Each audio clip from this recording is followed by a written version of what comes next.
as a financial advisor for over 20 years. One of the biggest regrets that people share with me is they wish that they had retired sooner.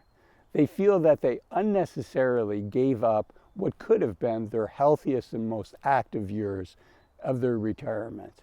And I want to see you make the right decision for you. So in today's video, I'm going to share with you the 8 reasons I think you should think about retiring as soon as you can. Let's go for a walk and talk about it. So the first one is your health. You know, none of us have unlimited health.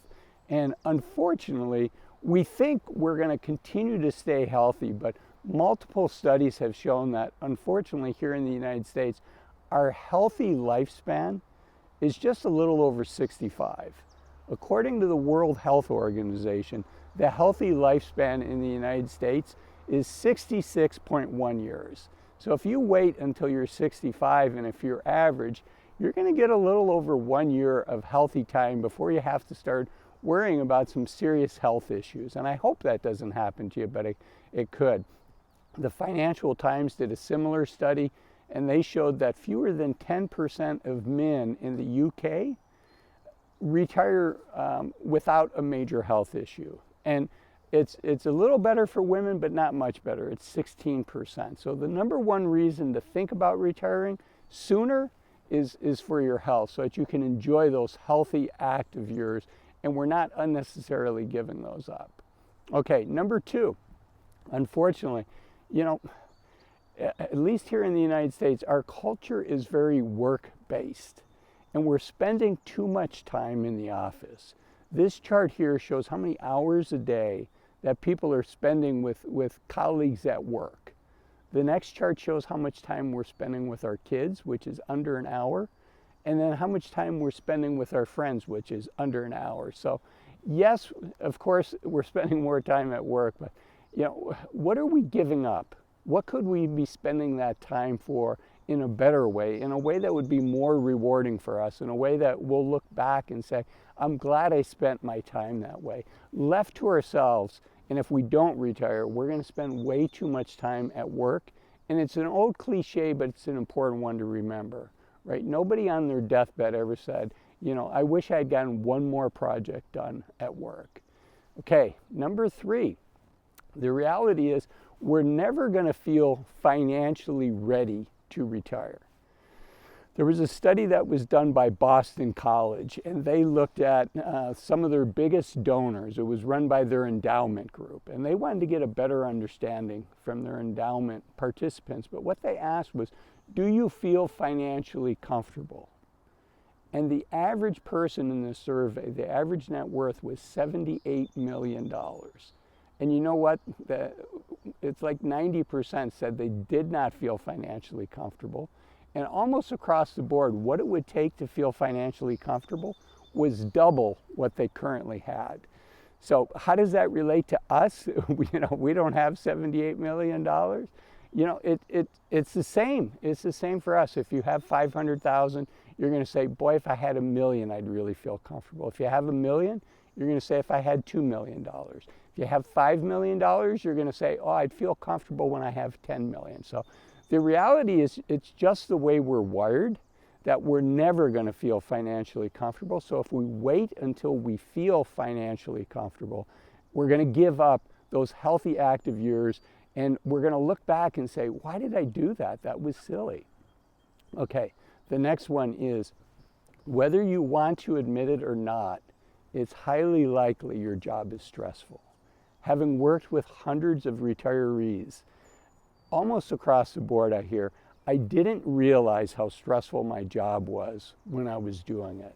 You know, many of us have been doing our jobs for 10, 20, 30 years, and it may not feel stressful to us, but the reality is it is.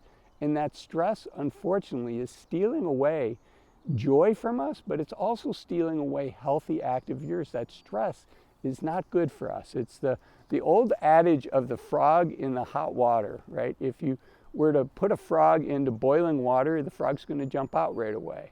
But if you slowly turn up the heat on that frog, the frog doesn't realize it and stays in the water. And I think many of us are in that situation where we've been doing our job for a long time. It doesn't feel stressful, But you know what? Once we get away from it and we look back, we're going to say, yeah, you know what? I was under a lot of stress. Okay, number 5, it's always going to feel risky to retire.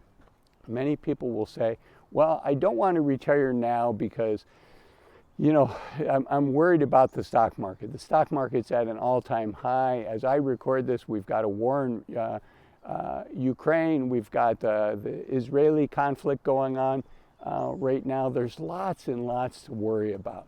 And you know what? There always is. In fact, in my industry, we have an adage that says, Wall Street climbs a wall of worry. And what that means is, you know, the market overall, over time, tends to go up and to the right, which is a good thing for us. But while it's doing that, it's climbing this wall of worry. And you think back, you know, we had Black Monday in 1987, where the market had its biggest one-day drop. We had the dot-com bubble burst. We had the great financial crisis. We had COVID. You know, global pandemic happened. And despite that, you know, the market has continued to do well. So it's always going to feel risky from an investment standpoint. And it's good that you're concerned with that. But if you wait until it doesn't feel risky, that time's probably not coming. And I don't want to see you miss out on what could be fun years for you because you're worried that, you know, now's not the right time to retire because of the stock market. Okay, let's see, what number are we? Number 6. The number 6 reason is, unfortunately, we have to choose. You know, if we look at 3 things that many of us are balancing, right? We're trying to make a decent living and provide for our families. So that's one thing that we're choosing. Another thing is time with people that we care about, our relationships, whether that's an aging adult parent or it's adult kids or it's our grandkids. We're balancing, you know, that making the money, we're balancing the relationships, and then we're also balancing time. You know, how much time do we have to pursue the things that we want? And, you know, the nice thing is we can have all 3 of those, time, relationships, and money. But we can't have all 3 at once, except for maybe when we're getting close to being able to retire, right? If you've been building up your net worth, if you're getting close to having enough money to retire, you know, maybe we can check that box on money, and we can, if we can give up the desire to have an even bigger cushion, maybe we are at that point where we can have all 3, where we've got the money because we've been working hard. We've saved up our money, and we have time for relationships if we retire, right? And then we have time for ourselves. So this could be the special time that for once in our life we have all 3 of these things. So that's the 6th reason is hopefully we have that trifecta. We have all 3 of those. Okay, number 7, kind of related to time, but you know, related to what you're going to do with your time, you know, your passions. If you're thinking you want to develop new passions, if you have new passions in life, if we don't develop them now, when are we going to? You know, I learned to surf when I was 50 years old. I'm really glad I did that because I can still go out there and surf, but you know, the way it takes some flexibility, it takes some strength. It was a heck of a lot easier to learn to surf when I was 50 than when I'm 60.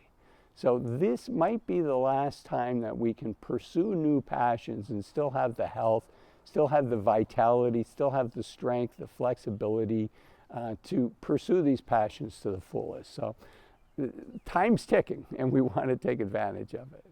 Okay, and the next one, which is super important, is the reality is you may very well already be financially independent.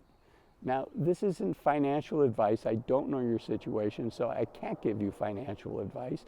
And I do encourage you to see a fee-only financial advisor, somebody that's a fiduciary to you 100% of the time, or an accountant, somebody that can help you with this to see if you are financially independent. But I can share with you, there was a study by BlackRock that was done, and they were really surprised when they looked at retirees. Almost 2 decades into their retirement, the average person in the study had been retired 18 years. almost 2 years in, the majority, over 50%, had more than 80% of the assets that they had retired with. So what they had started in retirement with. Almost 2 decades later, they still had 80%. And so what that shows me is many of us are overestimating how much money it's going to take to retire. And when we do retire, we're not comfortable spending the money that we do have. So, continuing to save money, that may not be, I don't know your situation, but that may not be what you want to focus on. You may want to focus on taking full advantage of the youth of your senior years. And one thing that can give you an idea of how much people are spending in retirement is I did a video on the average income for retirees in America, and that'll give you a feel for about how much money people are spending. And that's this video up here, the average income for retirees in America. Thanks for watching this video, and I'll see you in there. Bye-bye.